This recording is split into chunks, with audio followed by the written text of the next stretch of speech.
Hello, everyone. Good morning, good day, good evening, depending on where you are at present. It's a pleasure to welcome you all to the second webinar in this series, Thinking and Writing about Ukraine in a Turbulent World. It is co-organized by the a research initiative on post-Soviet space at the University of Melbourne and the Ukrainian Studies Association of Australia and New Zealand. Before we begin, I'd like to introduce myself. My name is Olga Maxwell, and I'm a senior lecturer in the School of Languages and Linguistics at the University of Melbourne. I'm also Vice President of the Ukrainian Studies Association of Australia and New Zealand. I'm joining you from the University of Melbourne, situated on the unceded lands of the traditional owners on which we work, learn, and live, the Wurundjeri Woi-wurrung and Bunurong peoples, the Yorta Yorta Nation, and the Dja Dja Wurrung people. I pay my respects to the elders, past, present, and emerging. Before I introduce our invited speaker, I'd like to go over some housekeeping. The conversation with the invited guests will go for about an hour and will be followed by the Q&A session. So feel free to add your questions via the Q&A function in Zoom at any time throughout the webinar. Now it is a great pleasure to introduce our invited speaker, Olia Hercules. Born in Kakhovka in the south of Ukraine, Olia currently lives with her husband and two children in London. Olia is a cook, teacher, activist, and storyteller. Her name is well known among Ukrainians within and outside Ukraine. Born in the south of Ukraine, Olia has called home many places, including Cyprus, Italy, and the UK. She's an author of 4 cookbooks. I must admit that I've gifted her award-winning book, Mamushka, to quite a few of my friends. Olia also teaches cooking, including ancestral fermentation techniques from her home in London and online. So do check Olia's website. Today we have a privilege of talking to Olia about her latest book, a family memoir called Strong Roots, a Ukrainian family story of war, exile, and hope. A warm welcome to you, Olia. Thank you so much for having me, Olga. Thank you for the beautiful introduction too. So we'll begin. Once again, thank you so much for agreeing to the invitation to talk about Strong Roots, a Ukrainian family story of war, exile, and hope. For me, it was a real joy reading your book and getting to know you through your memories, stories about loved ones, moments of joy, and of course, moments of sorrow. I'd like to start our conversation by quoting your words from the book that particularly resonated with me, that sort of touched me right to the core. Call this book a complicated grief response, if you like. So could you share with us how this book come about and what it means to you? Sure. So a little bit of a backstory. I come from a big family. As in my immediate family is just me and my brother, but my mom is one of 6 children. So I grew up with these big gatherings, at least twice a year, but probably more often, where everybody, all of the siblings will get together and their children, etc. So that sometimes there would be about 35 or 40 of us in my grandmother's village in Lubimivka in Kherson region, and we would sit down at this long table and would share food and drinks, and adults would talk. Especially kind of starting in the 80s, all of the stories would come out. Especially my grandmother, my maternal grandmother Lucia, started opening up about her experiences, and they were incredible storytellers. So vivid, I still have almost kind of like mini movies in my head for each story. And the stories would be told with a lot of emotion as well. So sometimes they'd be laughing. There were quite a lot of mostly funny stories, but sometimes they would hush their voices, and they would even start crying, men and women, which was actually a really amazing thing to see as a child. This it's almost like family therapy in a way. That all of the emotions and stories have come out, and it was all tied in with this pleasurable activity of eating food as well. So sharing a meal together. And you know what Ukrainian tables are like, it would be groaning with food. So I think that's why I became a chef and storyteller in my own way. Um, I think it stems from that. It came to me the other year. I was like, oh, that's why I love to do what I'm doing, and I'm doing what I'm doing. And when I began writing my book Mamushka, which you've just mentioned, in 2015, I as I was writing the introductions to the recipes, and this was when the war actually started, when Russia invaded Crimea, and we were worried that they would move to Kakhovka even back then. Mm. Um, and as I was writing the introductions to the recipes, I just thought, wouldn't it be amazing to actually extend those introductions to the recipes and to write my family story? Mm. Because I just thought it would reflect so many other Ukrainian people's stories. So I actually went to my mom and I said, "Mom, I'm excited, like, wow, I should actually write our family story." And she said, "You've just begun your food writing career, and you've just turned 30. Just wait a little bit. You need a little bit of time to pass, and you need a bit more experience." So I put a pause on it. Kind Mm. of, but actually, thinking back, I was doing research, not kind of active, I didn't have a book deal or anything, but for the past 10 years, I was almost subconsciously researching strong roots. So what I did was often I would, while we were still in Ukraine and Kakhovka wasn't occupied by Russians, our family would get together and I will put my phone there or a dictaphone back in the day and I would record the stories. I also did a lot of historical research and a lot of research on Ukrainian culture Mm. because we come from the Kherson region, we were actually really heavily Russified. And then I left Ukraine when I was almost 13 years old, so I missed a lot of that kind of Mm. stuff, the cultural background. So yeah, so I started doing all of this, and then when the full-scale invasion happened and my family was there, my mom and dad were in Kakhovka, my brother was in Kiev, joined territorial army. After I kind of just recovered a little bit from the shock of it all, Mm. I said to my mom, "Okay, the time has come. I need to write this book now."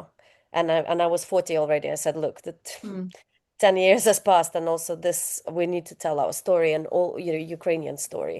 So then my publisher, luckily, said yes, and now we have strong roots.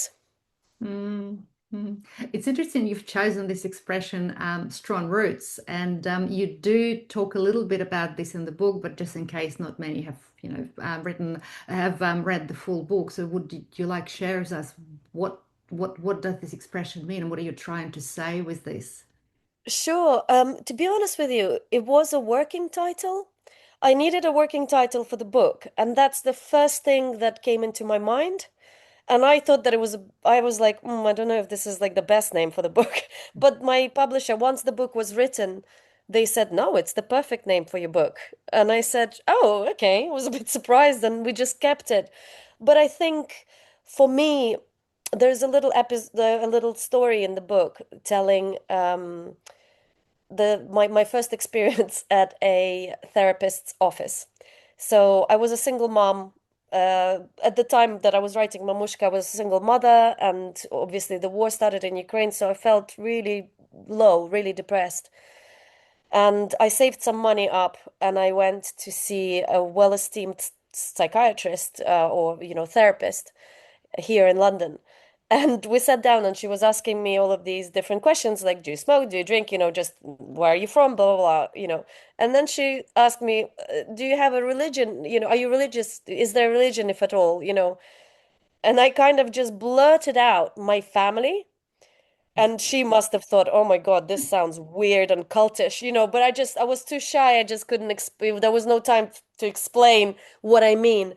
So for me, I think those stories and the stories of my grandmothers have always had such a huge kind of power in them. Those stories have always been strength giving to me. And roots represents ancestors, I suppose. And I just felt it. I just felt the strength that they gave me. I didn't know where it was coming from. Being a single parent in London is not easy. but I felt the power inside. So yeah, so when I, whenever I kind of like ask the universe anything, I don't pray to an old man sitting on a cloud. I talk to my grandmothers a lot. So there's a Mm. spiritual kind of, and there's a bit of a spiritual kind of element to it, I suppose. And then once I read the book, my mom remembered what my grandmother Lucia used to say. Can I read this bit out? Yes, So I was my going grand to ask, I'll ask you about Lucia because you've created such a story about her. Yeah, so she was amazing. She has been through so much. Being deported at the age of 11, Nazi occupation, she survived. She survived the Soviet occupation. She had those six children and managed to get all of them into university, almost all of them apart from one. And she was just amazing. And when I finished doing the book, she also loved flowers and she grew roses. I think it was her therapy. And then mom remembered at the end, once she read the manuscript, she was like, "Oh, I just remembered what Lucy used to say." And I'm like, "What?" And Lucy used to say, Olia, so my mom was also Olia. She said, Olia, always look at the roots. If the roots are strong, it doesn't matter if the wind blows off the pretty petals. If the roots are strong, it doesn't matter if a storm breaks the fragile stem. It will all grow back again. So it was kind of just the perfect Mm. circle. Strong roots came to me from somewhere. I wrote the book, we kept the name, and then my mom remembered that actually Lucy used to say this about Mm. roses, I think. And actually, it's the perfect metaphor for Ukrainians, people in general, really. Mm. Yeah. Yeah, and probably my next question, I guess it's related to what you do now. So you have such passion for cooking, and you also teach others about Ukrainian cuisine, and sort of you do a lot of research about authentic Ukrainian recipes, and you post on your Facebook. There are quite a few posts of recipes. So what does food mean for you? So, what role does it play in terms of your self-expression, your creativity, your sort of, I don't know, your life in general? Sure. So grew up in a family of incredible cooks that also grew their food, like a lot of Ukrainians, especially the ones that come from smaller, Kakhovka is a town, but really it was quite rural there. Um, but I hated cooking. I didn't cook until my early 20s. My mom and dad kept on like trying. My dad said like, "You really need to learn how to cook." Not in a patriarchal way. He's a good cook himself, so he saw the value in that. It's a really useful skill to have. And I kept burning things, and then they'd give up on me. They were just like, "Okay, the heart is not in it. Your heart is not in it, so you will come to it yourself one day." So they just left me alone. And then came to university in the UK and tried to cook a bit again, was burning stuff. Then I went and I was studying Italian language and I went to Italy for a year. And that's when something just went ping in my head Mm. because loads of the students that we lived in, in the halls of residence, whatever, collective, communal living, they were amazing cooks. They were my age and they were boys, girls, they were just incredible, just cooking all the time. And then also another thing that connected me to Italian culture in a way, they kept on receiving these big boxes of like meat and sugo della mamma, the tomato sauce, whatever, from Puglia or south of Italy somewhere. And I remembered, oh my God, my mom used to do that for my brother. My brother went to a university in Odessa and she used to like send them roasted ducks, like things like that. So there was a moment of Mhm. this suddenly, I know it seems obvious, but for me as a teenager, it wasn't. Mhm. Suddenly there was this ping moment where culture, family ties, food, the joy of food and cooking and storytelling just came all together. So thank you, my Italian friends, for making me realize that. So as soon as I got back to the UK, I started cooking and I was obsessed. It just became a total obsession because I now realize it also made me feel closer to home. I Mhm. was here alone in the UK for the first time, without my family. Of course, I'd go back and see them, but I miss them a lot. So for me, this was the kind of the connection Mhm. to Ukraine, to my family, etc. And then I did my BA in languages and politics. I did my master's degree in languages. And then I worked as a journalist for a while. And then the 2009 crisis happened, the financial crisis, and everybody was being made redundant. And I just thought, how will I be happy in this life? What will bring me the most happiness? What do we do most of our days? We work. So I thought I need to turn my hobby into my profession. So I retrained and I became a chef at the age of 26. I went to chef school and the rest is history. Worked in restaurants, worked in many places, and never really thought that I would be writing cookbooks. I'm not an ambitious person in the sense of, some people are like, when they're little, they're like, oh, I'm going to be famous or I'm going to achieve this. That's not me. I'm actually quite like, lack confidence and everything. But what I don't lack is the passion. And I think my passion for food and my hard work maybe has attracted the right people. And now I'm writing I my think your book. passion come through in your cookbooks. I was so excited when first time I went into readings, one of our sort of quite well-known bookstores, and it was just on the shelf, and it was actually right there, visible, not just among the other books. It was the front. Yeah, Yeah. that was the Mamushka. Yeah, yeah, yeah. Yes. I was so excited. But it's interesting that you want to go back to your roots because probably similar to you, I migrated to Australia, but a little bit later at the age of Hmm. 24.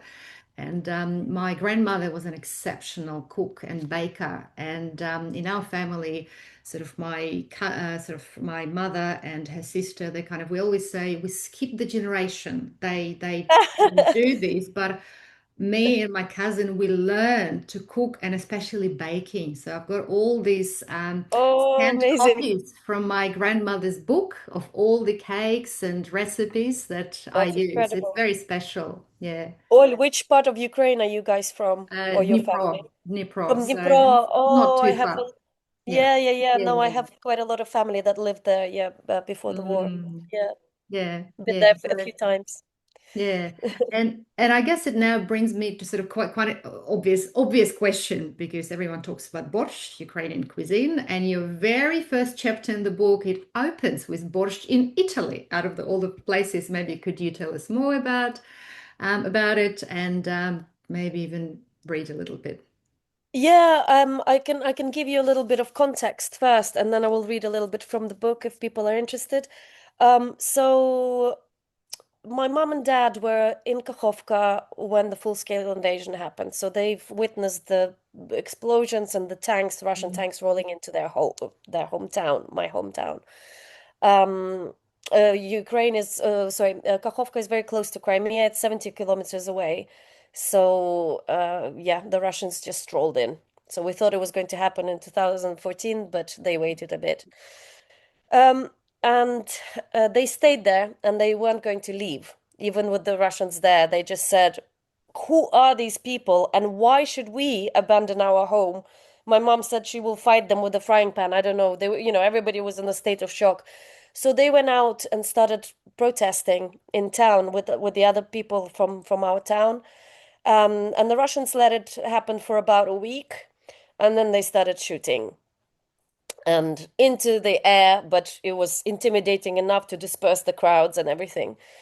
And then even finally, my dad receives a phone call, and a Russian accent is addressing him and says, "We know that your son has taken up arms. He's in the army. Tell him to stop it, or else." And or else probably meant my dad was going to be taken to the basement. Russians have in all of the occupied territories, they've created all of these torture chambers essentially, and you know. So my parents didn't tell me about this straight away, and then my mom finally told me, and I was here in London, and I had a complete mental breakdown, really. I started shouting in my kitchen with them on the video call, because also this was after Bucha, and when all and the communication, like internet, started disappearing from in Kherson region as well. And we all know that the real atrocities happen when there's no communication with the country. That's why so many Iranians are freaking out, as well. You can hide so many more things. So I had this, just shouted at them and said, no, you absolutely need to leave. Otherwise, I can't look after my kids. I will be just in complete, mm, distress all the time. And they eventually decided to leave. It was dangerous. The Russians would shoot at the cars as well, leaving the area. But they managed. I found this journalist was holding a seminar online, and he described how he escaped safely, as safely as possible. So my parents went in a convoy with their friends in the cars, and pretended to be stupid when they were being stopped at each checkpoint. And there were 19 checkpoints. So normally it takes an hour to get from Kakhovka to Kherson, and it took them 19 hours. Then there was heavy fighting, so they had to stay at somebody's house in Kherson, and then eventually they broke out, and my dad drove for 5 hours to Italy because my cousin, who's been living in Germany for years and years, he's a surgeon. He's just bought one of those villas, that you need to renovate, and it was empty. So that's where they went. And as soon as I knew that they were going there, I bought a ticket and I flew to Milan. And then I went to this house because I just couldn't imagine that they will get into this house, which was, full of plastic plants and really not ready for living. And it was cold April, and I just couldn't imagine them coming into this home um, without comfort. So I thought I'll get there and I'll make them borscht, and I will meet them and help them in, and it will be okay. So this is I will read kind of like bits from this chapter. I'll try not to overdo it. So I arrive at the villa at 9:30 in the morning, and by 10 I'm off again. I have 6 hours to shop and cook and tidy up, just enough time, so long as nothing goes wrong. I walk down the hill to the supermarket with a spring in my step. The April air is cool on my face, but the late morning sun feels warm on my shoulders, warm like a cat's belly. I feel something close to euphoria, almost manic. They got out! I don't think I have ever felt a relief as profound as this, except perhaps after giving birth. It is how I would imagine feeling when doctors give you a terrible diagnosis, but then quickly realize they have made a mistake. The blissful anticipation of seeing my parents, watching them eat, being able to squeeze their hands and hear their voices mingles with the sunshine and birdsong around me. It propels me forward to almost run down the hill, arms swinging, childlike. The supermarket looks generic and soulless, and my heart drops at the sight. The possibility of not finding any beetroot, which Italians don't use much, suddenly strikes me as I approach the plastic glow of the shop's entrance and the scaffolding around it. I step inside and gasp, as any avid cook would. Do not judge a shop by its cover. I immediately spot agretti, or monk's beard, a wild marsh-dwelling weed. Then I see bitter-leafed puntarelle, a few types of artichokes, all niche ingredients only found in specialist shops in London. In another life, I would have squealed at this seasonal cornucopia, a food lover's dream. But on this occasion, I frantically move my eyes from one colorful patch of green grocery to another, searching for a glimpse of earthy purple or dark muddy pink. No fresh beetroot. I remind myself to breathe. It's not the end of the world if borscht does not happen. Good news, everyone. I found the last packet of vacuum-packed beetroot, which was rubbish, but at least it gave the borscht some color. And I did find one of those dinosauric old chickens, the ones that you should use for broth. So I was able to make this borscht.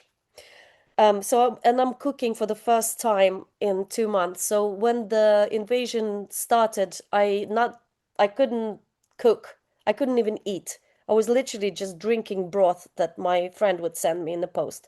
I was when you're in that kind of mental state, you just can't. But I'm here and I want to cook for the first time, and I feel like, my superpower is back. Fantastic. But in order to feel like I'm not having too much of a relaxing time while cooking, I listen to a Ukrainian podcast presented by a writer and a clinical psychologist. The topic is a wartime episode. What are we going through now? They talk about trauma and touch on the feeling of survivor's guilt. It's my introduction to the concept, but it describes perfectly what I'm already feeling. They also talk of different types of trauma, of those who experience it from the epicenter of the action, my parents, to those who experience it vicariously in our modern age through screens, that would be me. They talk about how to tackle the gamut of feelings that most of us are experiencing, a cauldron of anger, guilt, shame, and hatred, how to survive the gaslighting employed against us by the enemy. I know that these two specialists are not just talking theoretically from a neutral or even indifferent psychologist's couch. They have been through it. Both were in Kiev when the war started. Now they're in relative safety in Western Ukraine and Belgium. So I'm cooking, I've made the borscht, I've made pasta by hand. I just like went all out with this. And then mom phones. They're 5 minutes away. I chuck the cabbage into the borscht and rush out. To those who cook borscht, you should never overcook your cabbage. I'll tell you, there's a funny story coming. Luckily, I stand in the middle of the King's Steep Road, stopping the upcoming cars like a strict traffic warden to help my dad maneuver into the garage. Dad's beard is completely white. He looks exhausted. His eyelids are heavier than normal, and two puffy bags hang beneath his eyes. His head and hands shake more than usual. A 5-day car trip, it would exhaust you even if you weren't fleeing a war. I don't know how my mom does it, but on the surface she looks as good as always. Her short hair, black in the past, now white and dyed a pinkish blonde for ease, is perfect. She has lipstick on as always. Later she shows me her wartime manicure. The red shellac has grown out half up her nails. I tried to make an effort too for her sake, changing from a flower-covered green holly jumper to a striped t-shirt and clean black dungarees. No manicure for me for many years now. I know that secretly my parents think I'm a slob, but in the last couple of years they have accepted there will be forever makeup lessons scruffy with my visibly mended socks and beaten up workers' boots. I expected to see more bags. Actually, I expected to see my parents' car filled to the brim. In my imagination, even with furniture, like a couple who are moving house. But they're not moving house. They're fleeing. Everything was done in haste and with emotions that are very hard to try and understand. What would it feel like to have to leave your home suddenly? What would you take? And the last bit. By the way, I did overcook that cabbage, and but it actually provided a little bit of a relief because they came and we started eating, and they were crying and telling the stories, and I was crying, and then at some point my dad is like, Olichka, you should really get some lessons in cooking borscht from your mom. And I was like, it's such a dad thing to say. And we just laughed. Me and my mom rolled our eyes and we were like, if dad can still say a stupid thing like that, that maybe we will be okay. And the last bit I will read. The light grows cooler and so does the kitchen. Dad fiddles with the wood burner. Mom gets cold easily. We joke that it's her Mediterranean blood. She has Moldovan roots. We've already eaten the borscht, the freshly made pasta and ragu, the snack bowls are empty. It is almost midnight. I keep asking Mom if they'd taken this and that from home. The sourdough starter? The tomato seeds? No, she didn't bring the seeds. She left the starter in the fridge. I think to myself, did they hope they might be back before it dies? Was it unconsciously a talisman? She would scoff at this idea, even if it's partly true. She reiterates they had to flee, they had to run for their lives. There was no leisurely making to do and to pack lists. In Ukraine, they call it trevozhna valiza, an emergency bag, and it is what every Ukrainian who decided to stay in the country packed straight after the invasion. The government even circulated a manual about what to do in case you have to flee, what to do if you are under occupation, what to do during a nuclear strike. The word trevozhna comes from trevoha, which means alarm, alert, or panic. But trevozhna also means anxious, so the term trevozhna valiza has many layers. The anxious bag sounds about right. And then at the end, I ask my mom if she knows this poem, because all she brings is they bring some clothes in one suitcase, and the other suitcase is full of her embroideries, embroidered cloths and rushniks, and photographs and letters. And I remembered a poem by Serhiy Zhadan, which was written in 2015. I will read his poem here. Take only what is most important. Take the letters. Take only what you can carry. Take the icons and the embroidery. Take the silver. Take the wooden crucifix and the golden replicas. Take some bread, the vegetables from the garden, then leave. We will never return again. We will never see our city again. Take the letters, all of them, every last piece of bad news. Yeah, that's that. The the the kind of positive thing that's happening now, I will give you a quick update so you're not worried about my parents. My mom is in Berlin with my cousin still, but she's thinking of going back to my dad, who left, who's in Ukraine now, next year. But my dad, he couldn't stay in Europe. He said, "What am I doing here? I have no purpose. I will just doom scroll myself to death." So he drove back and he's now in his hometown, Voznesensk, building a minesweeper out of an old tractor. He's an engineer. So he's actually doing not so well physically because he's got Parkinson style tremors, but he's doing really well in terms of psychological strength. Mhm. I don't know how they do it. Him and my brother, high Mhm. morale, Absolutely, that sense of purpose. And my mom is finding it really Mm, hard being there, so I think she'll go yeah. back. But everyone is alive, including my brother, who's still on the front line. Thank you for Mm. listening to the book. Yeah, no, thank you. Thank you for sharing. You know, so it was just such a powerful very first chapter in the book. But I like how you connected. So you talk about quite a few of your family, sort of relatives and ancestors, and sort of going back and forth. Um, and probably one of the chapters that was probably quite interesting to me was the chapter on Crimea. And this is something because, well, for every Ukrainian, I think, well, whether they are Crimean Tatar or not, there's this significance of losing Crimea, right? Sort of after the annexation. And yeah, Yes, you've got the chapter called Asret. And I think as I was reading it, like many of my childhood memories came to life because, like a lot of us, and I'm also from the south east of Ukraine, and sort of I spent every summer in Crimea and, growing up in Soviet Ukraine.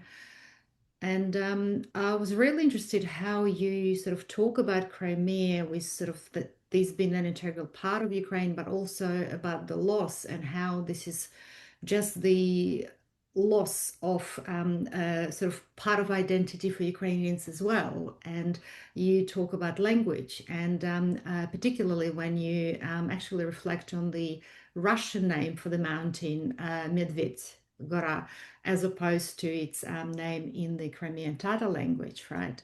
So, and I'm yeah, just wondering if you could tell us more a little bit, so how the, how the chapter came about, and also what kind of things, sort of how Crimea is linked in your family history.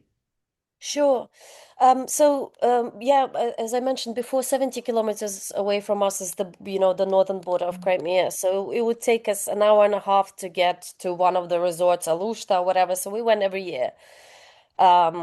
And even before I started writing this book, I had a very strong feeling that absolutely there will be a chapter about Crimean Tatars or about Crimea. It was extremely important for me to do that. And the publisher at first were like, "Oh, we don't know how to. That's not really your story, the Crimean Tatar." I'm like, "Well, it kind of is because I'm living on their land. I grew up in Kakhovka, which really in the past used to be part of Crimean Khanate, etc." So and then I looked through our archives, our video archives, and we have one where I'm 5 years old and I'm wearing these really funny American flag shorts, and we're walking through Alushta. And I watched it very carefully, and I could not see one Crimean Tatar in there. It was a lot of Russians, some Ukrainians. And I know the Crimean Tatar history. For those who don't know, in 1944, the entire population of Crimea Tatars were deported by the Soviets to Central Asia, half of them dying on the way. And then they went through horrific conditions living in Central Asia and were denied coming back until late 80s, 90s. So, unlike other deported nations who were allowed to come back, but the Crimean Tatars weren't. And it was really important for me to tell their story. So I thought, how can I tell this story? And I just thought, well, I will tell the reader that I'm looking at this video and I can't see anyone. And that kind of like allows me to go back into the history, which it wasn't even the Soviets that made the first deportations. It was Catherine the Great, and that deported not only Crimean Tatars or forced them out to Turkey, but also Greeks and Armenians into Mariupol, the long-suffering Mariupol. My God. So, um, so I start telling the story, the history of the deportations, but also about the beauty of the Crimean Tatar culture. And I'm so lucky that I was promoting my latest cookbook, Home Food, somewhere in Edinburgh, actually, and I always kind of like look in the crowd for a friendly face to give me courage whilst I'm speaking. And I spotted a couple, and I thought, oh, he's Ukrainian, and I thought, oh, she probably Ukrainian Crimean Tata.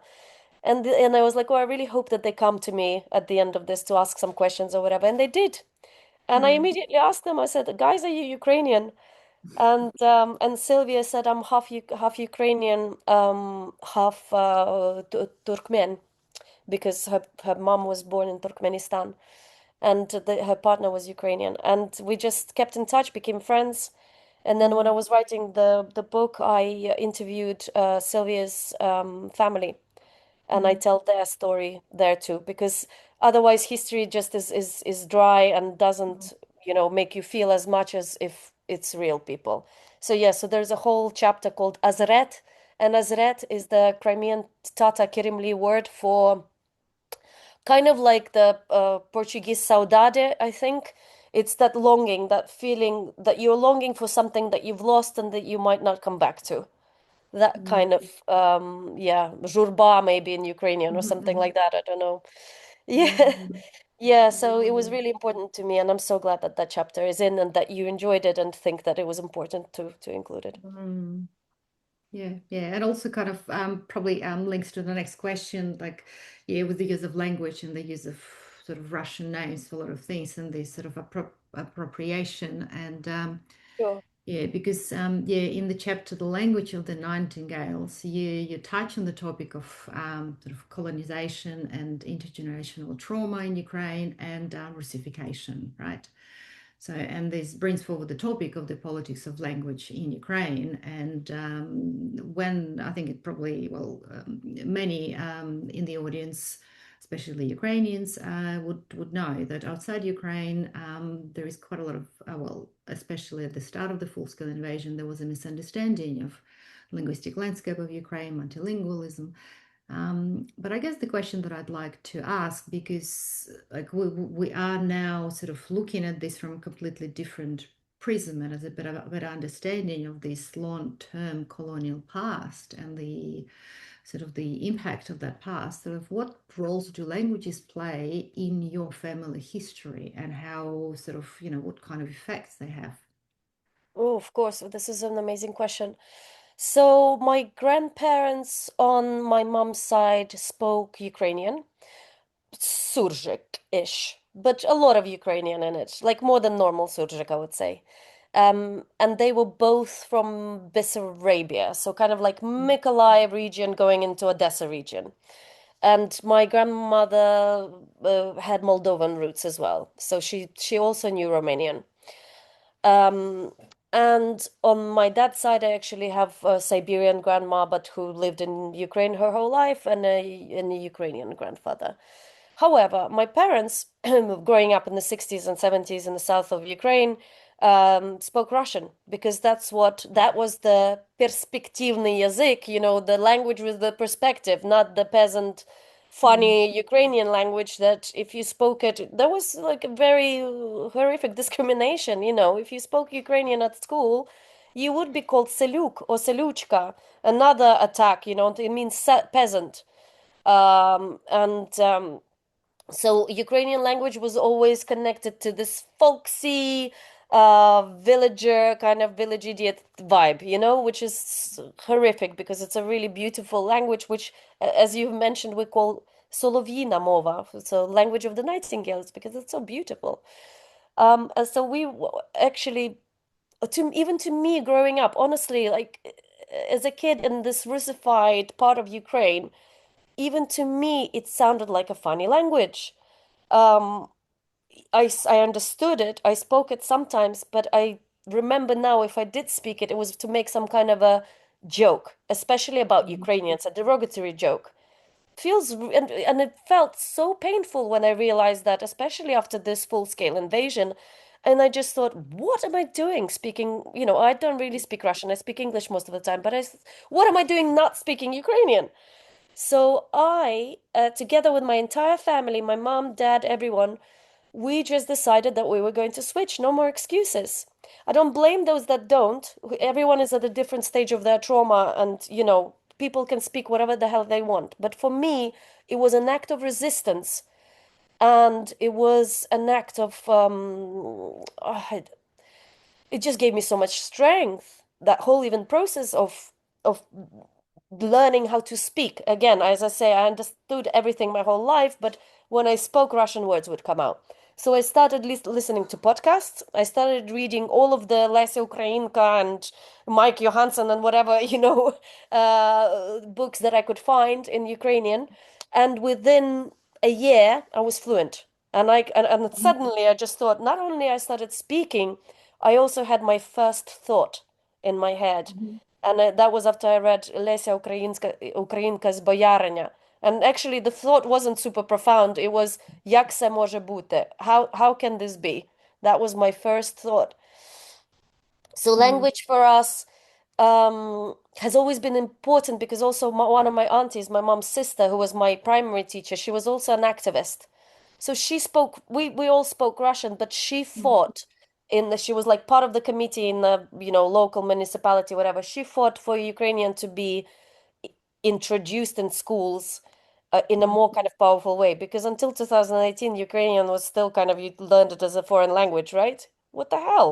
Like the French learn French just because they're French. Why can't Ukrainians speak Ukrainian? So yeah, so now I'm fluent and Mhm. it does give me a lot of energy, a lot of strength, Mhm. definitely, to be speaking my ancestors' language. It feels really powerful. And it's beautiful, and I'm teaching my children as well. And I'll tell you a very short story that's not in the book, which I think will hopefully will inspire people, and it's a nice story. Um, in a couple of years ago, when I turned 40, my family, my mom, and actually my brother were able to come to France, my cousins, and all of my friends from London, like 20 people that are really, really like family to me. And my best friend Caroline is from Shropshire. She's English. Her son Reggie is very English, but he's my oldest son's best friend. And Reggie was so impressed by my Ukrainian family. I don't know, he just felt he just said, "Oh my God, I just can't." Something happened to him. He just said it was the best time of his life. He was 13. That he went to his mom and he said, "Mom, when the war is over, I'm going and I'm an adult, I'm going to go and help rebuild Ukraine. So I want to start learning Ukrainian now." And Mhm. I got him Ukrainian lessons with a Ukrainian young woman from Subi online, 3 lessons, and he loved it so much. My oldest son joined, and they've been doing it for 2 years. That's the power of language, and it's so nice Yeah. to see that a lot of people are suddenly Mm. like, we actually want to learn Ukrainian. Mm. It's beautiful and so powerful, really. Yeah, no, this is fantastic to hear. And we actually, I don't know if you remember, we attended the same literatura course through the Ukrainian Yes. Institute London. Yeah, yeah, yeah. What it's a Yeah, couple yeah, of yeah. years ago, because I also, I think, missed out on so much sort of the Ukrainian literature. Yes. Yeah, I highly recommend yeah, Ukrainian Yeah. Institute's seminars. They have them Mm. online recordings. They're really, really good on cinema, on literature, you Mm. name it. Art. Mm. Yeah, yeah. I think my next question would be related to yeah, towards the end of the book, you talk about the notion of home. I think it starts on page 234, sort of, and how do you translate this concept of home in Ukrainian, and then what does it mean, and how can you translate it into English, right? Sort of. I'm just wondering if you could tell us, because that's right at the end of your book. You come to your, I don't know, well, Yeah, conclusion. sure, sure. So I was asked to cook for 100 people for a fundraiser a couple of years ago. Mm. Uh, it was this fantastic charity called Insulate Ukraine. And the topic was home, literally, like the meaning of home. That was the topic Mhm. of the event. And um, and I had to give a bit of a speech basically before.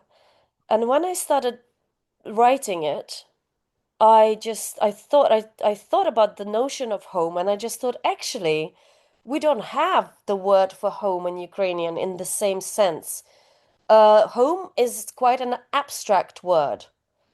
It doesn't need to be a house. In Ukraine, I feel like we you can say dodomu, but it's usually dim or chata, which is a physical being, and it also means home.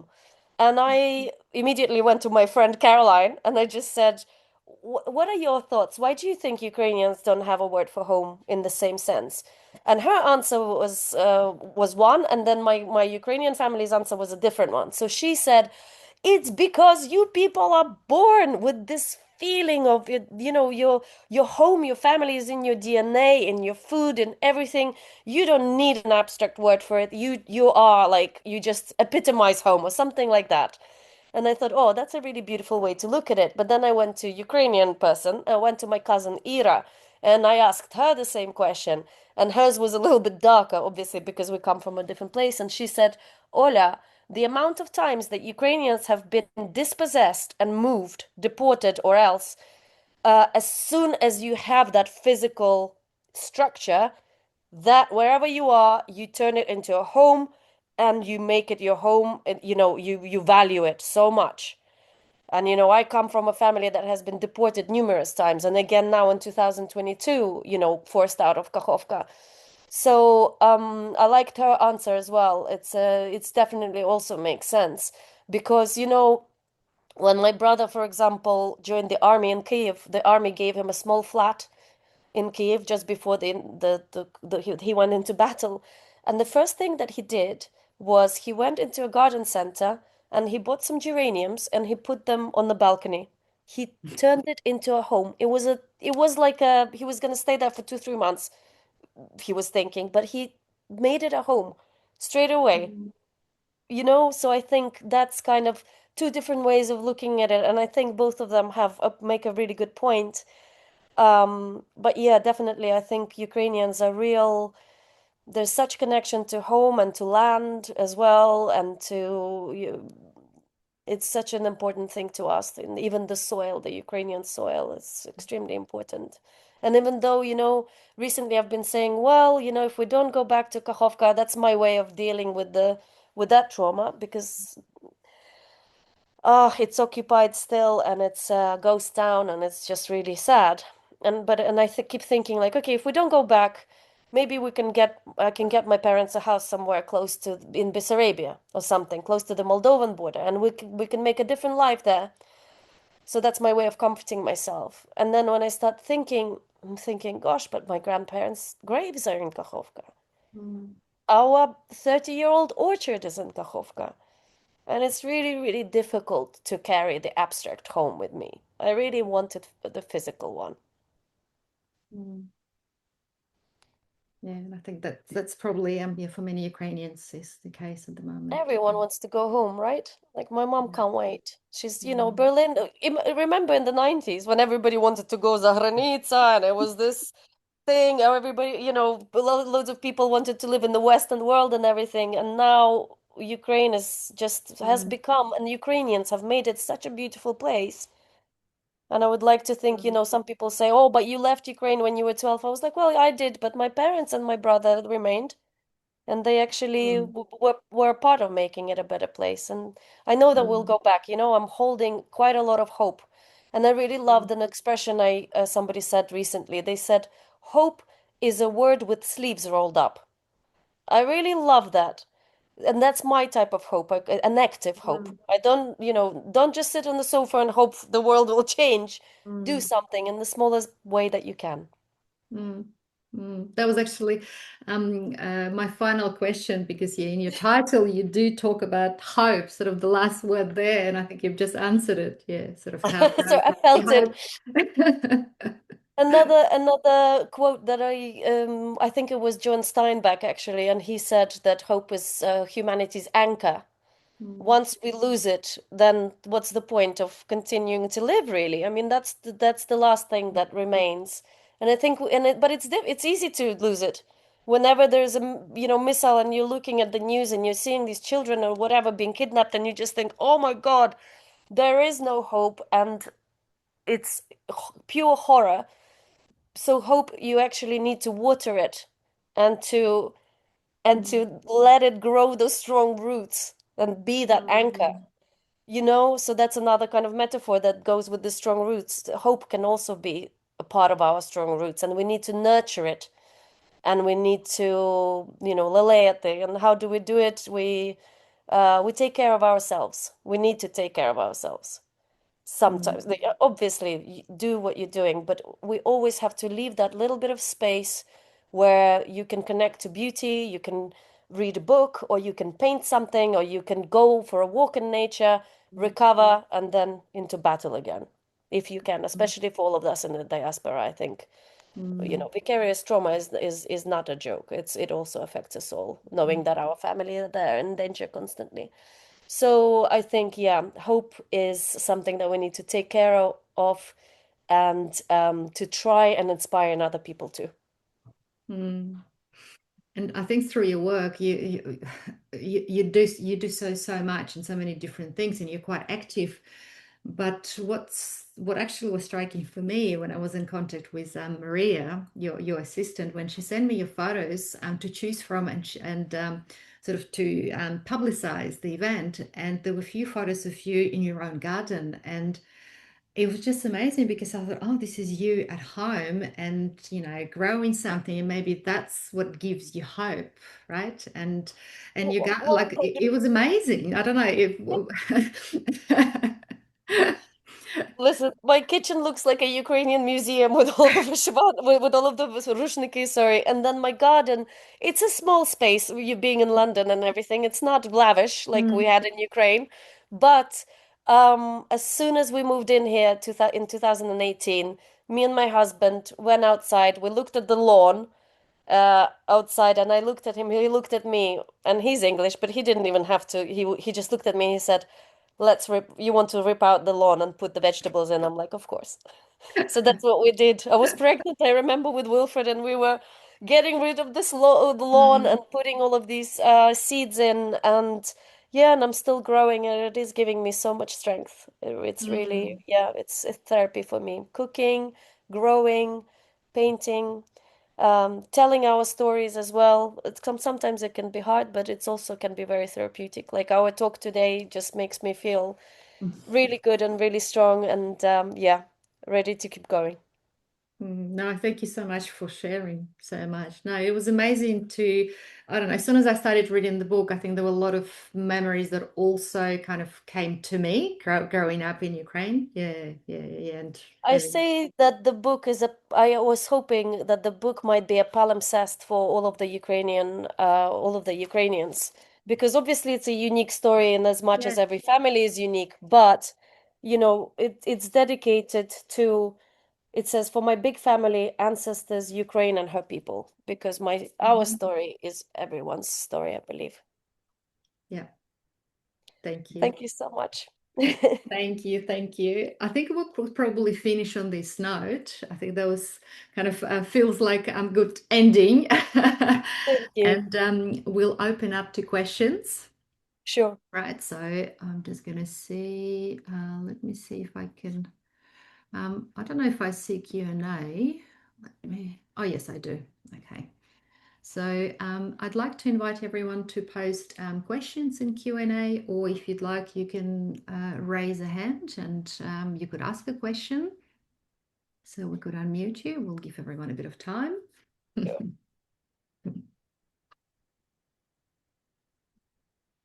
Thank you, though, Ola.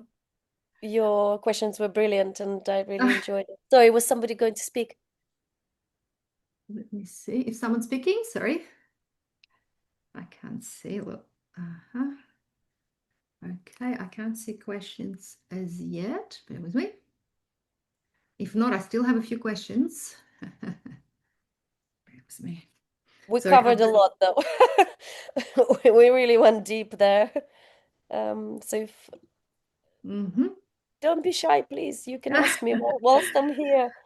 I'm very happy to answer any questions. Yeah, I think it's just a lot of processing Yeah. yeah, taking place because, yeah, it's just so interesting, like how you've put all the sort of stories together, right, and intertwining with the history of Ukraine and kind of reflecting on who you are. And in one of the chapters, you did specifically sort of finally kind of affirmed, I think later, you said, I am Ukrainian, right, and this is why I'm doing it. That was, yeah.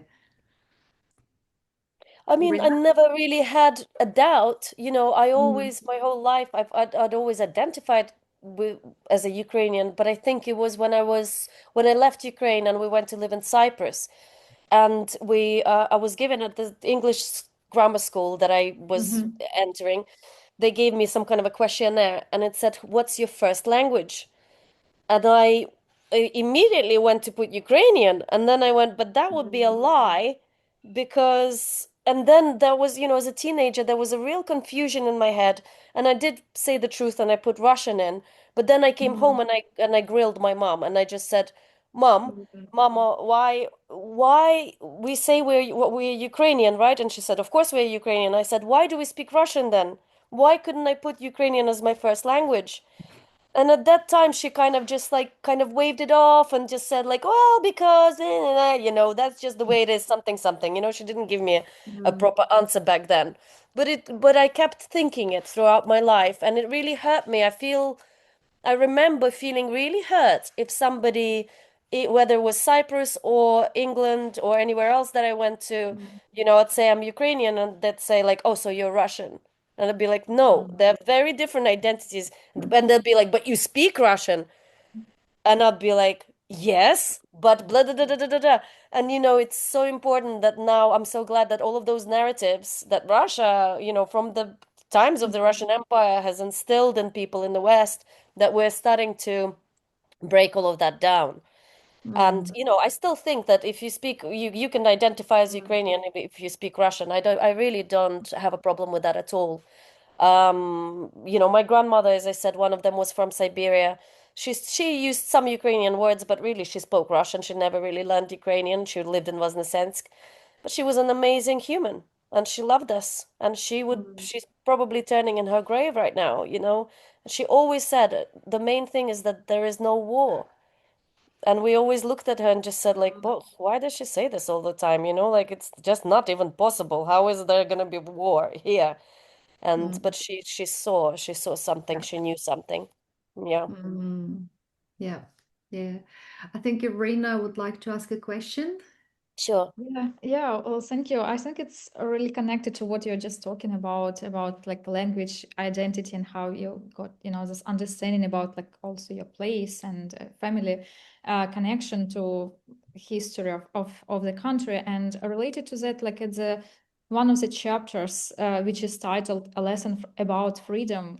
You are also writing about how Ukraine became independent and how also the story runs through your family, your aunt like teaching literature is also like very interesting. Also her positionality, how she was also like already at the time she was very connected and motivated to this idea. And you were talking about like dissident movement. It's also like something that's also very important at the time, right? And also like you're mentioning like this one very interesting sentence that yeah, that Ukrainian independence had brought this truth to the fore, truth about, what means this freedom. I guess it's also related like to what Ukraine is going through right now and Ukrainian society, what the freedom means in this context, when we understand this meaning of this freedom, this Yeah, well, the connection to freedom. land the present days, tragedy, right? How this also like got connected with 1991, time of independence in Sure. 2022. I think for Ukrainians and for me, it's the freedom to be ourselves, our true selves. So, for example, there's a story of my dad, where in the 70s, there's a essay that they have to write. Actually, it was a Ukrainian literature lesson, so that's how they infiltrated. It was just. So the teacher said you need to write about your favorite film. Very innocent kind of task, right? But everybody knew in the class that they were supposed to cover one of the World War II Soviets won the war movies. Absolutely everyone chose to Berlin, or like I can't remember whichever ones were popular at the time about the Soviet heroes, blah blah blah. And my dad didn't get the memo, and he wrote an essay about Fantomas, a French James Bond spoof, and he wrote that that was his favorite film. and the teacher shamed him in front of everyone, and she said, Rebenyuk! That's my surname. She said, "You scoundrel, how dare you, write about this rubbish, and you didn't choose one of the patriotic Soviet blah, blah, blah." And he, and she said, "Get out of the class." And he got out, and he just thought, but I don't understand. They asked me to write about the truth, about my favorite movie, so I told the truth. And he never, ever, ever got to get, on board with the Soviet pushing into you all of these lies, oh, this is a happy country, there's no disasters happening. Chernobyl, nobody knew about, many other disasters nobody talked about. Happy, clappy country, everyone's fine, everything's great, West is bad, we're amazing. My dad never bought it, never bought it. And Zhenya, my auntie, also never bought it. So they had, even growing up in this really closed society with loads of propaganda and loads of brainwashing, they never lost their critical thinking, or they somehow acquired critical thinking parallel to all of these lies. So as soon as that, the Soviet Union was over, they started speaking out quite passionately about all of that. So my dad, there's another story about my cousin saying like, "Oh, but Lenin is okay. Stalin was bad, but Lenin is okay." And my dad just burst out and just said, "Lenin, he's a goat with a beard." And he just kind of like just started shouting about Lenin.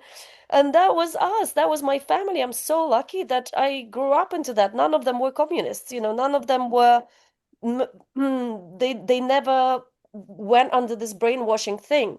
That's why it just hurts me so much that right now in Russia, for example, they say, "Oh, but they're brainwashed." And that takes off all of the responsibility for those people that have the bloody internet and can make their own minds, right? Like, I'm sorry, but no. Even in the worst totalitarian state, somehow you can remain a human, you can remain kind and empathetic, and that's the path to having an open mind, actually, is when you can put yourself into others' shoes and when you're not just pointing at someone. So, yeah, my point is that critical thinking is part of freedom, and freedom is part of critical thinking. And I feel so lucky that I have always been encouraged to think in a free way, and this is what we are. Freedom is in our head as well. Like, look at someone like Vasil Stus, who, they've imprisoned him, but they could never imprison his mind or his beautiful work. Mhm. Thank you so Thank much, Olia. you. It was really like, yeah, was very touching. All of these responses that you provided to Olia's questions was really, yeah. Thank you so much for your time and so. No, thank you. Thank you both. I have quite a few comments and questions in Q&A now, so I'm just going to Sure. slowly go through them. There is a comment from Christine Polowy. Thank you for sharing your story. And there is a question from Brett Osler. How did it feel for you to go from Ukraine with Russification and then seeing the same elements occurring in Cyprus? And did this sense that it could happen again carry with you as you moved on to other states? Um, I'm not sure if I understand the question, Ola. How can you interpret it? Maybe Brett could follow up. So how has Yeah. Russification, how I Mm. approached it when I encountered it in UK and other countries that I lived in? Is Yeah, that what you yeah. mean? How seen Yeah. the same elements occurring? Yeah, yeah. You know what? Mm. There was a period in my 20s and early 30s where I would actually become really quite angry. I think that would be my response when somebody would call me a Russian or say we're the same or something like that. But I'm in my 40s now, and I have, become much calmer. You have to be when you have children. So I kind of answer with this patience as if I'm talking to a child. It's just annoying that sometimes they're academics or someone who is supposed to be super, intelligent and well-read. So I just take a deep breath Mhm. and I very patiently explain. I know that it shouldn't be my job to explain these things to people, but I do. I patiently Mhm. explain, and not from a lofty place where I'm saying you're stupid and this is how it is. No, just from a personal story angle. And I just explained, well, this is what happened to my family. How do you feel about it? What do you think? Are we the same? And they can answer. And are we this? I don't know, like going back a little bit to the question about freedom and critical thinking. I don't have that bit in the book. My editor, for some reason, advised me to remove it. I sometimes regret that I did, but maybe it's right. So one of my mom's brothers is just a couple of years older than her, so they're very close. They were very close, like the best friends, the closest sibling to her. When he was 17, he went to Moscow to the military academy because they were poor family, 6 children. Can you imagine? And the military academies really knew how to attract bright people, especially from the periphery. I'm sure other countries do it as well, like America, whatever. But they made it really attractive to come because they covered their accommodation, blah blah blah. So he went to Moscow when he was 17, and he married actually a Latvian woman there, but she feels she's very Russian. And they've been living there ever since. They had 2 girls. And those 2 girls, my cousins, used to come to Kakhovka every summer. Throughout their childhood and teenage years, they came to us, they knew us, they stayed with us. They knew us from within. It's not like there's some distant Moscow family that we've never met. And then when 2014 happened, the mom started posting things on Facebook of, Распятый мальчик, the crucified there, the Nazis, blah, blah, blah. And we went to them, we said, are you all right? Like, what are you doing? What Nazis? You literally used to come to the most Russified part of Ukraine and whatever, and you've traveled around. Where have you seen one Nazi? It's actually us that have heard always racial slurs about people from Caucasus or whatever. They used words like churki and everything else. I'm like, excuse me, but you are the people who are, right wing, really, if you think about it, and you love Putin. So anyway, we kind of like fell out, a little bit stayed in touch with my uncle, who wasn't the typical military man either. He's like into philosophy, into yoga. He was doing yoga from the 1980s, so enlightened and everything. And then he comes in 2015 for his sister's funeral, and he tells us Ukrainian is a made-up language. It's a dialect of Russian, and everybody's just like, "Poof," our brains are completely blown. And then when the 2022 happened, it's just complete. My mom Yeah. was just like, never message me again, never talk to me again. So there's this. And I don't know what's happening with them now. I actually did send them a message and I said, I don't know if it's safe, but I wrote a book about our family story. If you still remember it, I can send you a copy because I think it's fair that you read it and remind yourself maybe or whatever. It wasn't an aggressive message, but he never replied. So who knows? But it kind of goes each way as well. Unfortunately, there are Ukrainians that take the other side, and I don't know what it is. I really don't understand what. Maybe it's that bit of whether you grew up with critical thinking or if you're just tunnel vision wherever you are and whatever you're doing. I've got I've got quite a few questions. So the next question is from Olia Boychuk.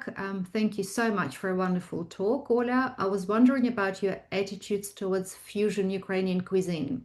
Is it like surжик in food? And smiley Beautiful. emoji.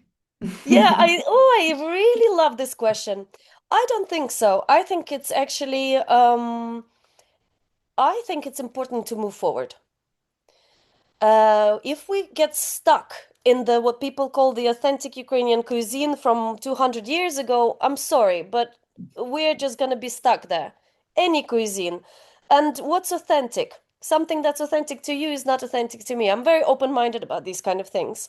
I think it's really important to keep researching, to keep finding people's recipes, to keep documenting them. I'm not saying like, oh, let's forget about completely. No, that historical research is incredibly important. And actually, if people want to check out really amazing Ukrainian researcher, Mariana Dushar, she has an online project called Seeds and Roots, I think, or Roots and Seeds, Seeds and Roots, I think, where she has interviewed quite a lot of people within Ukraine, but also in the diaspora in America, because those recipes would have been preserved before Soviet Union, right?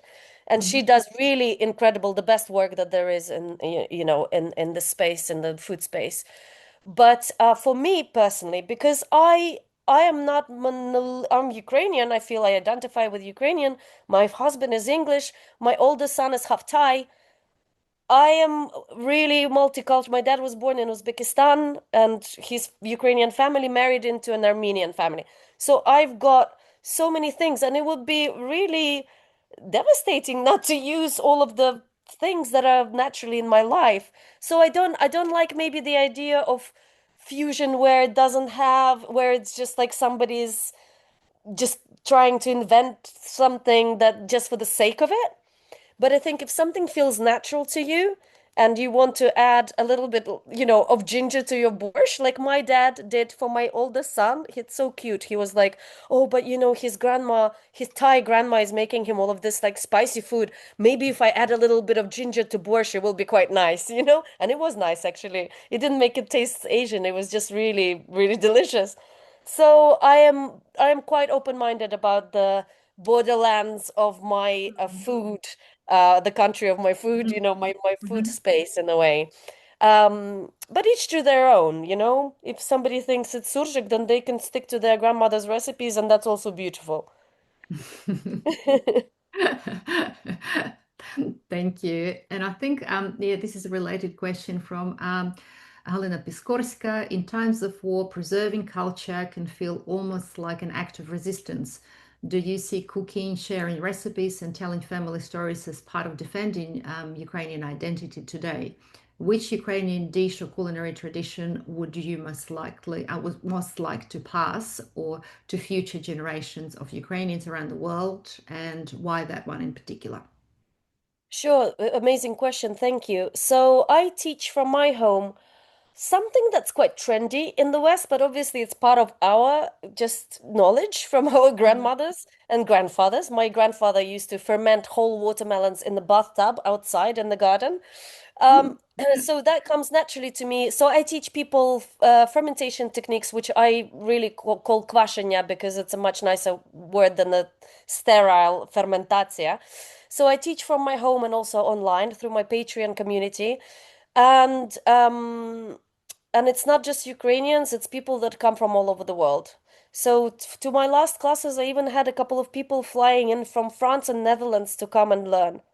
And I do half of the lesson is kwaszenia. So we do a couple of ferments. They take the jars home and they take care of them. I have a WhatsApp group support network there. And then we make dumplings as well. So I teach them how to make vareniki, I teach them how to make Georgian khinkali, and I teach them how to make Central Asian mante as well. And then we sit down afterwards. So it's not just a class like, okay, here you learn technical things and bye bye. No, we sit down and I have a table that sits 12 people, and we sit down and we cook the dumplings and we eat the ready the ferments and other things.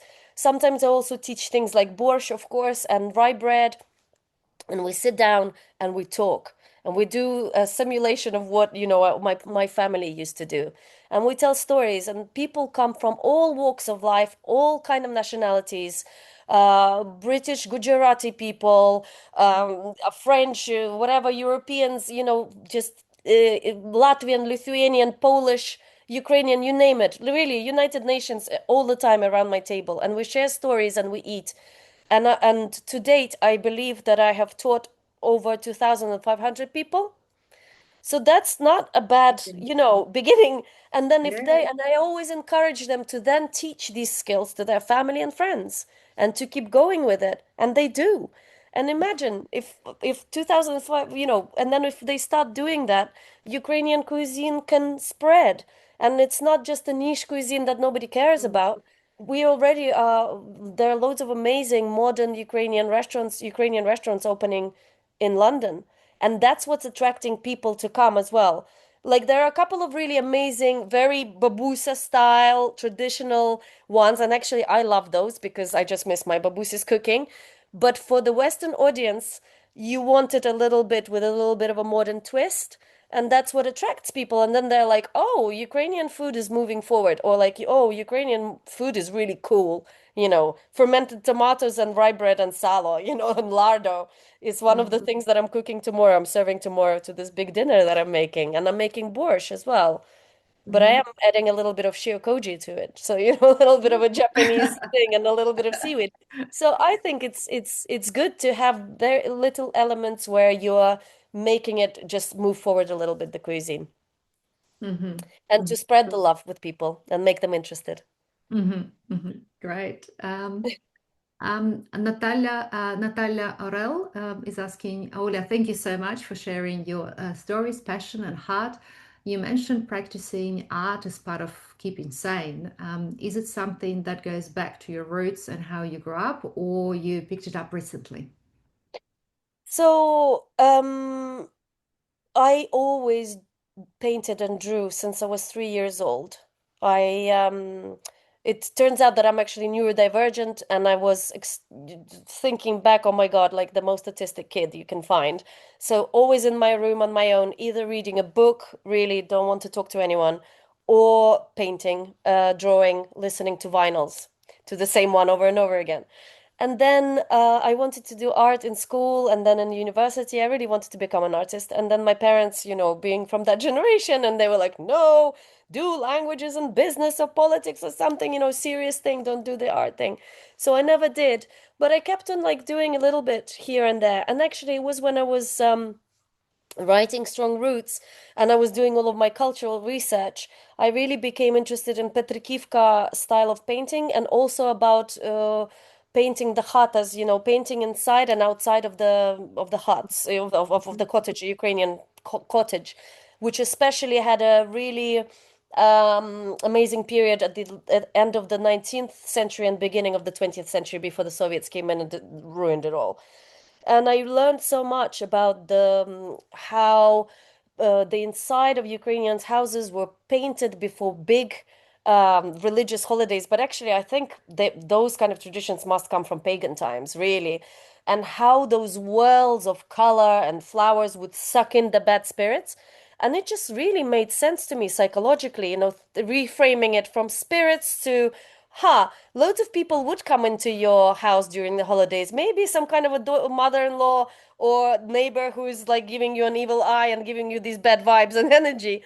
So it was so nice to believe that all of these flowers suck in all of that bad energy, right?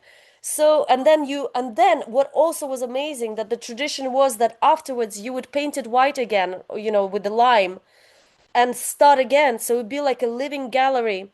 And there was this whole story, a kind of feeling of regeneration, almost like you're growing something and then you start again the new season. So I did it in my kitchen. We had this we have this rubbish plywood kitchen door that we were going to change. And I asked my husband, I'm like, can we leave the rubbish door and I will just paint it? And I keep painting, and it's in sixth reincarnation now, the flowers.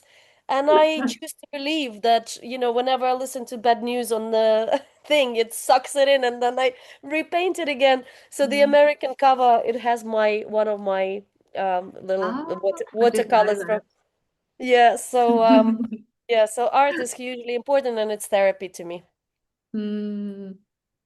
I've got one more question in chat. Sort of my family history is very tragic. I grew up with very little positivity about Ukraine.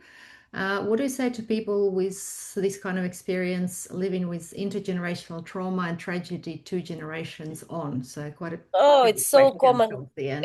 It's a great question. Thank you for asking it because I encounter it a lot.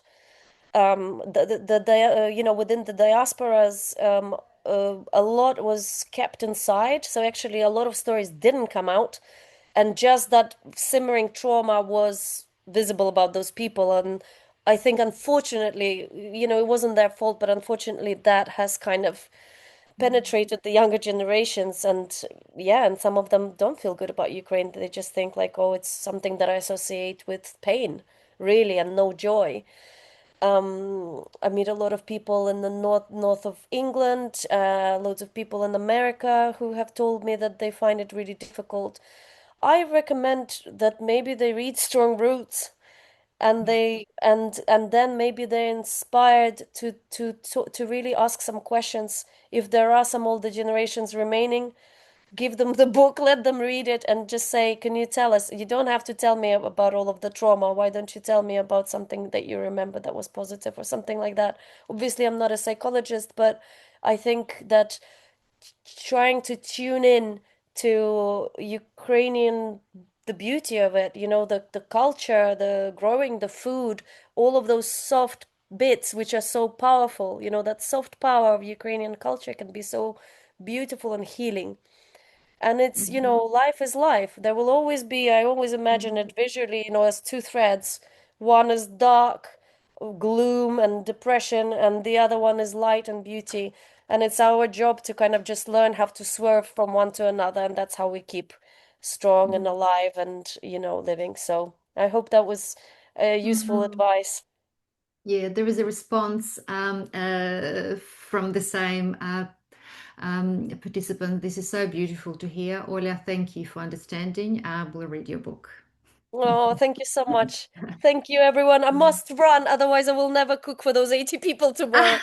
But Um, yeah, we've come to the end of the seminar. I just wanted to finish up, perhaps sort of more on a positive note, and also look into the future, because you've got so many different projects you're doing, so many different things. So, what is it that you're looking forward to the most this year?